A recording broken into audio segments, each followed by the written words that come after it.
¿Qué tal, jóvenes? Muy buenas noches. Nuevamente continuando con la clase de las semanas virtuales. En esta oportunidad vamos a desarrollar el gobierno revolucionario de las Fuerzas Armadas. En este caso estoy hablando del Velascato de Velasco Alvarado, que gobernó del año 1968 al año 1975. Para que tú me puedas comprender y entender el gobierno de Velasco Alvarado, es necesario explicarte la línea del tiempo. Pero la línea del tiempo me va a conducir a un antecedente. En este caso yo me refiero al año 1956 al año 1962. Te preguntarás tú, ¿quién gobernó en esos periodos? Gobierna Manuel Prado Ugarteche. Específicamente vendría a ser su segundo gobierno. ¿Cómo se llamó a este segundo gobierno? A este segundo gobierno se le llamó directamente la convivencia. Pero ¿qué cosa es convivir? ¿Qué cosa es convivir, jóvenes? ¿Qué cosa es convivir, chicas? Tú cuando convives con un hombre, convives y duermes en una cama, ¿no? Vives en una casa o vives en un cuarto o en un dormitorio. Eso es convivencia. Entonces, a ese tipo de convivencia, ¿cómo se le llamó a esa convivencia que hace Prado Ugarteche con el APRA? A eso se le llama prácticamente el Pacto de Monterrico. Pero ¿por qué se le llama el Pacto de Monterrico? No hace falta explicarte.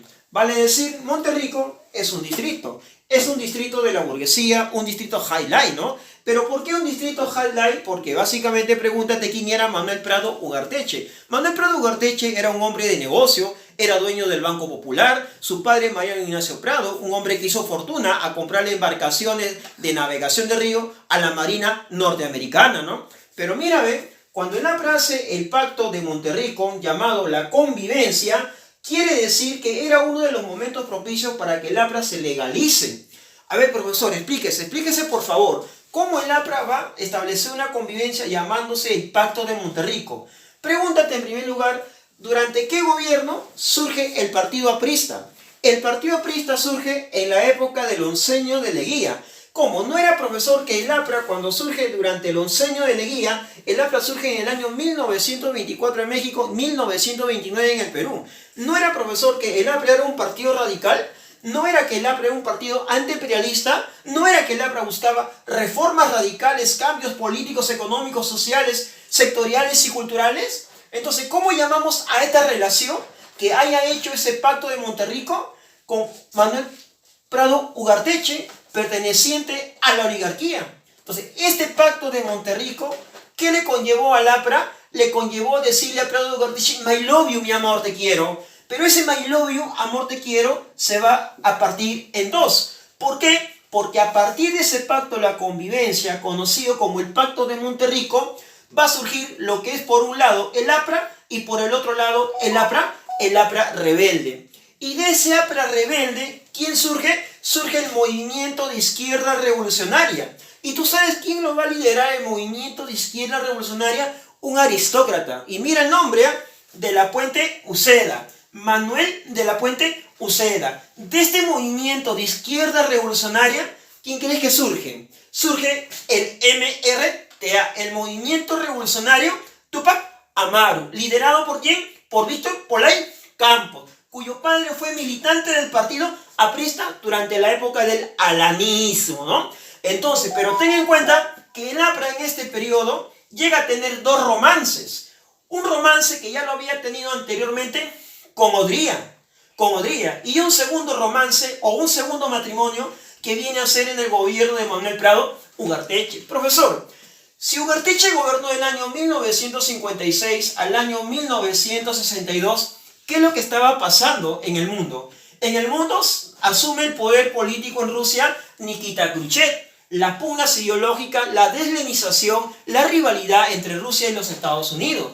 Pero aquí en el Caribe, ¿qué sucedió en el Caribe? Mire, en el Caribe en el año 1959 está ya la llamada Revolución Cubana. Y tú muy bien sabes quién lideró esa Revolución Cubana. Lo lideró Fidel Castro, el Che Guevara y Camilo Cienfuegos. Quiere decir que un aspecto físico de ellos era, en otras palabras, las barbas largas. Quiere decir los revolucionarios barbudos. Durante la década del 60, la barba estaba de moda. Los barbudos eran una tendencia física de moda. Pero yo te pregunto, chicas, en la actualidad, ¿estarías con un hombre barbudo o un joven barbudo? Imagínate tú que estés comiendo un caldo y que por ahí se le chorree. Yo me imagino que no será de tu agrado, ¿no? Pero hay algunas que sí les gustará. Entonces, esta revolución cubana, durante la década del 60, cuando estalla, quiere decir que va a influenciar sobre el contexto de América, que no simplemente es el Perú. Cuando influencia esta revolución cubana, surge el MIR y va a surgir el Ejército de Liberación Nacional. O sea, quiere decir, van a ser dos grupos guerrilleros. El MIR, que viene a ser consecuencia del APRA rebelde por el matrimonio que tuvo con Odría, en primer lugar, y el segundo matrimonio que llega a tener como Manuel Prado Ugarteche su segundo gobierno. Entonces, pero también estaban los norteamericanos. A los norteamericanos viene la pregunta, ¿a Estados Unidos le convenía un gobierno moderado o un gobierno reformista? A los norteamericanos les convenía un gobierno reformista, no moderado. ¿Quién era moderado en ese momento? En ese momento moderado era el APRA, pero a los norteamericanos, ¿les agradaba esa idea? No les agradaba esa idea. ¿Por qué? Porque ya en el Caribe había estallado la revolución socialista y tú sabes muy bien que el socialismo es enemigo acérrimo del capitalismo. En otras palabras, jóvenes, es hablar de religión, y cuando hablamos de religión nunca nos vamos a poner de acuerdo. Es el agua y el aceite. Pero ten en cuenta que durante el gobierno de Manuel Prado Ugarteche de 56 al 62, nosotros llegamos a tener un boom. ¿Pero cuál era ese boom? El boom era justamente el boom de la pesca, lo que era Chimbote. ¿Y quién fue ese empresario que va a impulsar el boom de la pesca? Ese empresario viene a ser Banchero Rossi. Banchero Rossi tenía como estratégica industrializar toda la zona norte del Perú con el boom de la pesca. Del boom de la pesca, ¿qué es lo que se ha derivado, profesor? Del boom de la pesca se ha derivado la harina de pescado, el aceite de pescado. Pero, ¿tú sabes por qué los europeos querían la harina de pescado? Porque con la harina de pescado ellos alimentaban a sus chanchos, ellos alimentaban a sus cerdos. Y la pregunta es, ¿qué comían nuestros animales? Nuestros animales aquí en el Perú comían basura, comían lo que veían ambulatoriamente, los desperdicios en las orillas de los ríos. Quiere decir que cuando tú te quieres comer un sándwich de chancho, de cerdo, o te quieres comer tu chicharrón, acuérdate, ellos comían basura, ellos no comían anchoveta en primer lugar. Entonces, el boom de la pesca fue uno de los hermosos periodos donde el Perú pudo haber encontrado ese gran desarrollo armónico. Pero te repito, ¿a Norteamérica le convenía un gobierno moderado o un gobierno reformista? Un gobierno reformista. Entonces, ¿quién va a ser la alternativa para este gobierno reformista? Preguntémonos. En el año 1963, ¿quién sale elegido? Sale elegido Belaúnde, ¿no? Y tú muy bien sabes que Belaúnde es el líder de AP, Acción Popular. Belaúnde quiso impulsar una verdadera reforma agraria.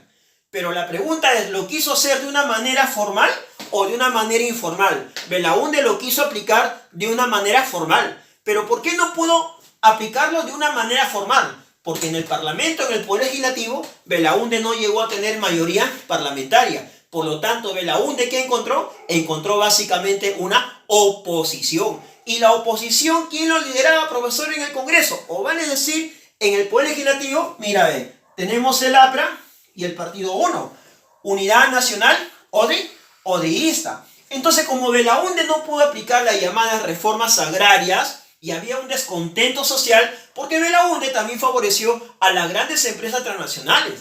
Pero ¿cómo es que llega Belaúnde al poder? Belaúnde, para empezar, tenía todo el apoyo social. Y cuando yo te digo el apoyo social, todo el apoyo de la iglesia, el apoyo de la sociedad, llega al poder con el apoyo de la Junta Militar, más el apoyo de los norteamericanos.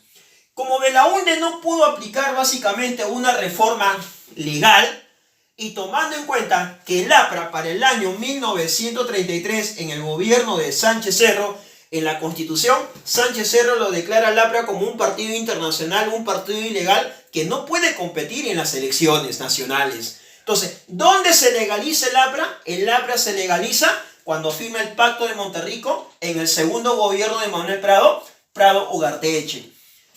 Durante el gobierno de Belaúnde es donde van a surgir el MIR y el ELN. Y como Belaúnde tuvo la intención de aplicar una reforma agraria por la vía legal, entonces, al tener enemigos en el Parlamento entre el APRA y el partido 1, Unidad Nacional Lodrista, surge el personaje de Juan Velasco Alvarado, llamado el Velascato. ¿Y Velasco qué dijo? Si no es por las buenas, será por las malas. Es así como Velasco va a llegar al poder en el año 1900, ¿qué año te dije? 1968 al año 1975. ¿Y qué representa Velasco Alvarado, profesor? Velasco Alvarado representa una dictadura, modernizar el Estado por la vía socialista. Pero preguntémonos, ¿Velasco Alvarado habrá sido un revolucionario o habrá sido un reformador? ¿Cómo es que empieza el golpe de Estado de Velasco a Belaúnde? El golpe de Estado que le va a dar Velasco a Belaúnde empieza con el escándalo de la página 11. Esta página 11 que tanto se ha hablado, que tanto se ha discutido, que supuestamente la última hoja de esta página era una hoja en blanco, otros argumentaban que habían cláusulas que favorecían a las empresas transnacionales, conocido como el Acta de Talara. Y ese fue el motivo por el cual Velasco Alvarado le da golpe de Estado a Belaúnde y lo saca del poder.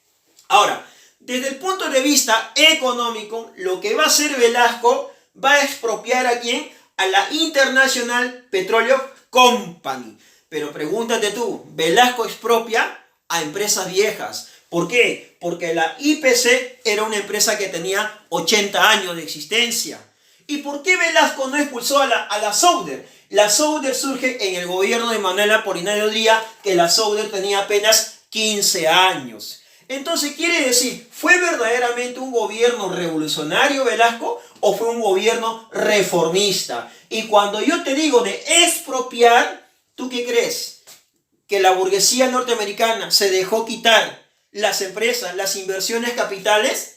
No, inmediatamente Estados Unidos, ¿qué le va a dar a Velasco? Un high lock. ¿Un high lock qué quiere decir? Devuélveme toda mi inversión. Si no, yo a ti te bloqueo todos los mercados económicos y no te doy acceso a ningún crédito ni a ningún préstamo internacional por el Fondo Monetario Internacional. Entonces, cuando Velasco aplica la reforma agraria, la llamada reforma agraria, si bien es cierto, la más radical fue en el gobierno de Velasco Alvarado, pero ten en cuenta que también Belaúnde aplicó la reforma agraria, posteriormente a la intención también de Manuel Prado Ugarteche. Pero ¿qué sucedió con esta reforma agraria? Velasco expropia tierras ¿a quién? A la clase de los oligarcas. Y tú sabes muy bien que la oligarquía existió con su presencia, más aún en la República Aristocrática, posteriormente en el oncenio de Leguía, y de ahí hacia adelante se fue diversificando esa clase aristocratizante.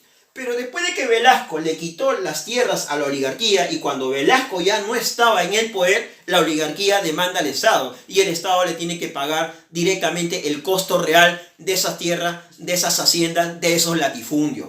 Cuando hablamos nosotros de Velasco, hay que entender que a Velasco hay que tratar de estudiarlo desde un punto de vista político o de los actores políticos desde 1974-1975. Pero también hay que comprender que Velasco tenía partidarios civiles, tenía también enemigos como el APRA, la división interna de los generales, tenía como enemigo también a la izquierda, a la llamada Izquierda Unida. Quiere decir que cuando hablamos del llamado Velascato, preguntémonos, ¿fue verdaderamente una revolución agraria o fue un reformismo de Velasco Alvarado? Cuando yo te hablo de una revolución es cuando se cambian los estilos de estructura y es reemplazado por una superestructuración política y económica. ¿Cuál pudo haber sido el error de Velasco? Como los militares tienen esta formación castrense y es cerrado a veces el pensamiento, probablemente a Velasco le faltaba dos grandes satélites. Y esos satélites probablemente debieron haber sido asesores civiles. Pero el error de la reforma agraria, cuando se aplica la reforma agraria, se olvidó algo Velasco. No habían bancos, no había mutuales agrarias para que el campesino vaya y otorgue los créditos. ¿Usted qué cree? Porque le entregas una tierra, ya es suficiente para labrar, trabajar y cosechar, contratar el arado, el ganado.